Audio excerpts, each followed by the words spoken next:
తెలంగాణలో ఈరోజు పరిస్థితి ఏంటి అంటే తెలంగాణ రాష్ట్రం ఏర్పడిన తర్వాత ఎన్నో పంచాయతీలు దిగిపోయినాయి. కరెంటు పంచాయతీ పోయింది, మంచినీళ్ళ పంచాయతీ పోయింది, సాగునీటి పంచాయతీ పోయింది. నాకు బాగా గుర్తుంది, నేను 2009లో సిరిసిల్ల ఎమ్మెల్యే మొదటిసారి అయినా.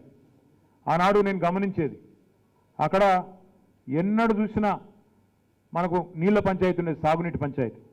చొప్పదండికి పెద్దపల్లికి, జగిత్యాలకి పెద్దపల్లికి పైనుంచి వచ్చే ఎస్ఆర్ఎస్పి కాలువ మాకు నీళ్ళు ఇవ్వాలంటే మాకు నీళ్ళు ఇవ్వాలని చెప్పి ఒకళ్ళు గేట్లు ఎత్తుడు, ఒక ఎమ్మెల్యే ఇంకొక ఎమ్మెల్యే పోయి కిందికి దించుడు. ఈ లొల్లి దశాబ్దాల నుంచి నడిచింది. నేను చెప్పేది వాస్తవమా కాదా?